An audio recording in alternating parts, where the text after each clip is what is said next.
Hi everyone. So today we are going to understand the format of the IELTS speaking module. We are going to understand what types of questions are going to be there, what's the overall format, and we are going to look at some sample questions which are going to help you to understand each and every part in detail. So let's get started.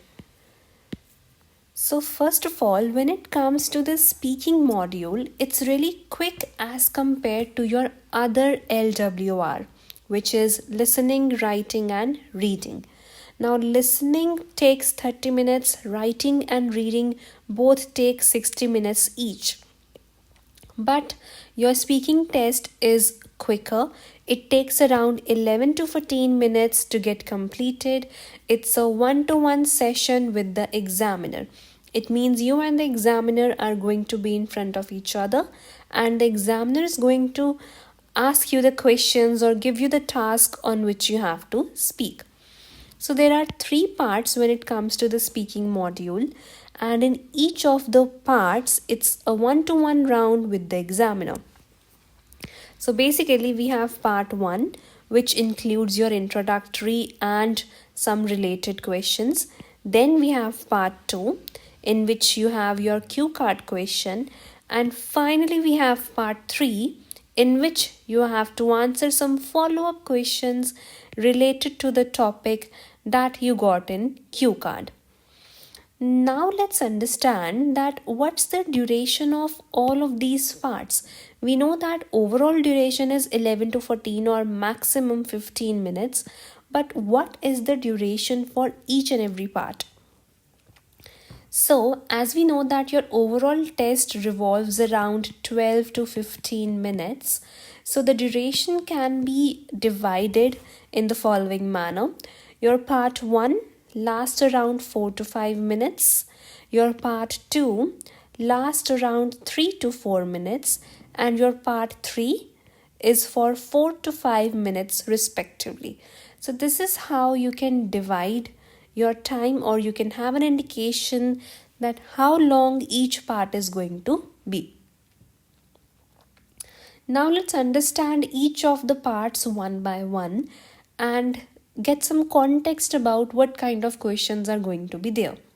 So in part 1, basically, here the questions are regarding your introduction and some general topics.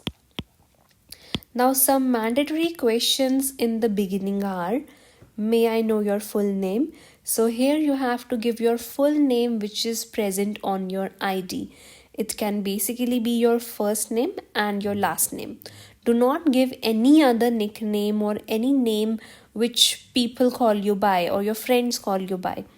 Give your full official name which is present on your ID.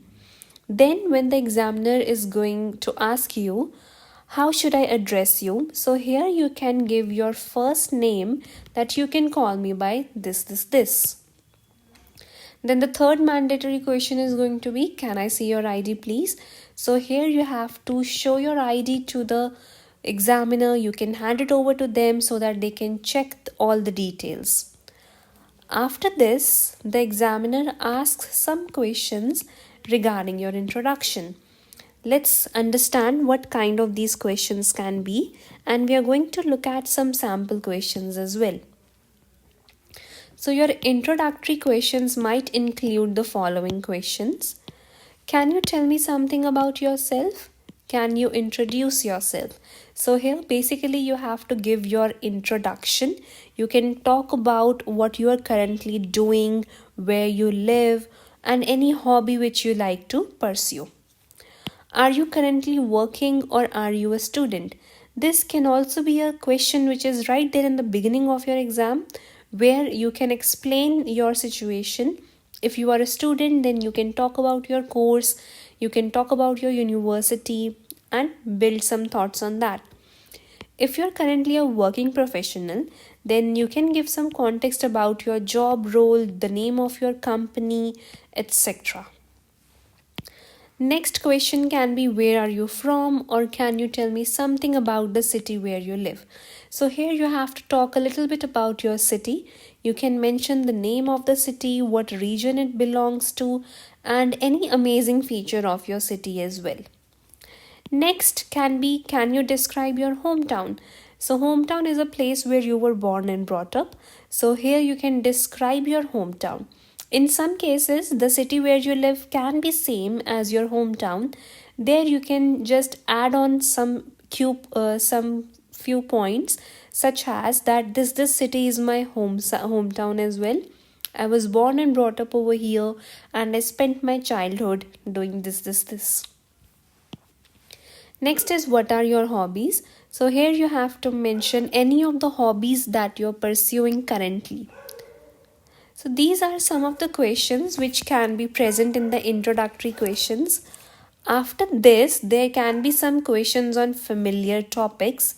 Let's understand what kind of questions can be there.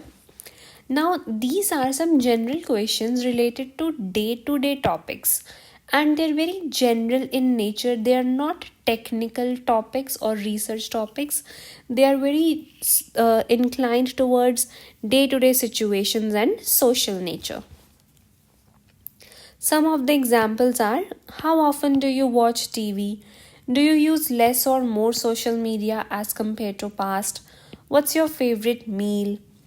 What do you like to do in your free time? Do you like to travel?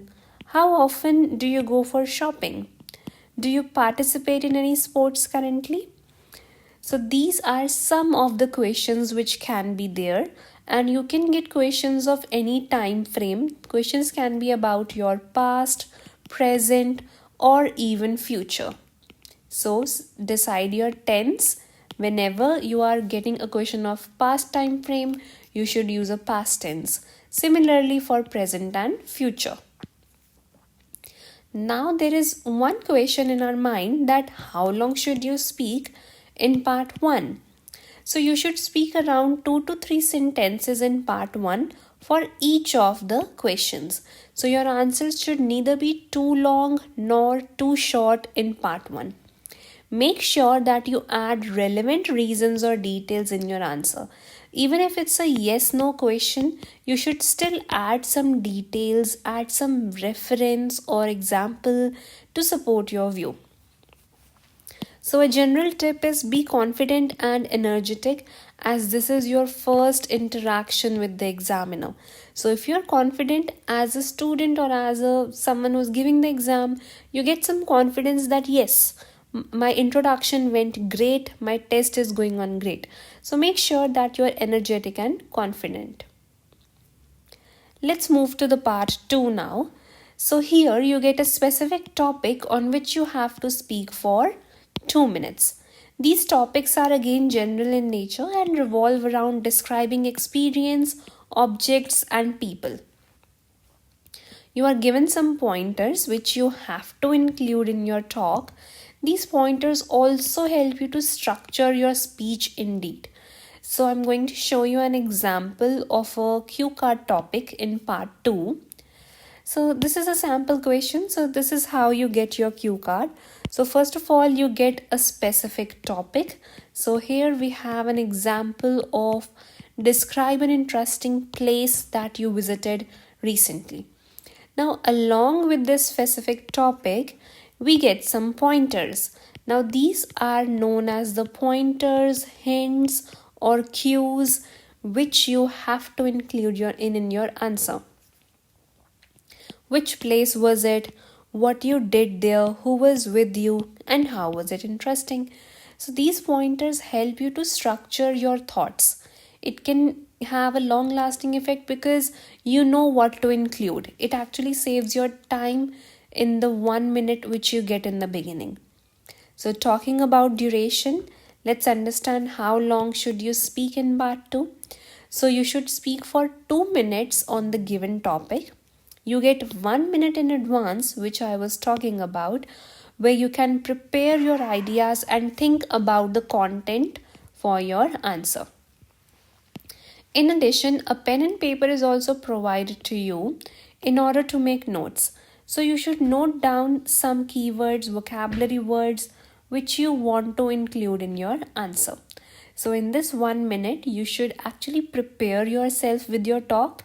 Whichever topic you have, you should build some ideas, some experience, or some storyline on that, so that you can achieve your task response and you can mention all the cues which are there in your question. Moving to part 3. So this is the last part of your speaking test. Here the questions are connected to the topic that you got in part 2. So there is going to be a connection. These are some discussion questions on which you have to give your views. The examiner can ask you 4 to 6 questions in this round. So it's a good thing that these questions are connected to the topic, because already you thought a lot about the topic which you got in part 2. You processed it in and out, and now these questions are actually very easy to answer because you're already aware about the theme. So here we have some sample question. Since the sample question in part 2 was about visiting a place and traveling, so these questions are also connected to your part 2 cue card, right? So here you have some questions connected to part 2. Do people in your country travel a lot? What are the major tourist attractions in your country? How often do you travel? Should people take out some time from their work for traveling to new places? So definitely these questions are going to have a connection with your part 2 and they will revolve around the same theme. Okay. Now we have again the same question, that how long should you speak in part 3? So you should speak around 5 to 6 sentences in part 3 for each of the questions. Now why we have to speak 5 to 6 sentences? Because it's a discussion round. Whichever question you get, you have to support it, you have to give reasons, and you have to give your views on that question. Make sure that your answers have a proper structure over here, because whenever we have 5 to 6 sentences, we can use a proper structure. And use your connectors to link your reasons or examples. So you should give some reasons as well and include examples if possible, because examples are a great way to support your view. You can even use conjunctions to link your ideas here. This will also portray your range of grammar. Right. So this is basically the format. So we looked at some examples and the criteria that how long should you speak in part 3. So thanks a lot for watching. I hope it was helpful. And if you liked it, then do leave a like and comment. Bye-bye.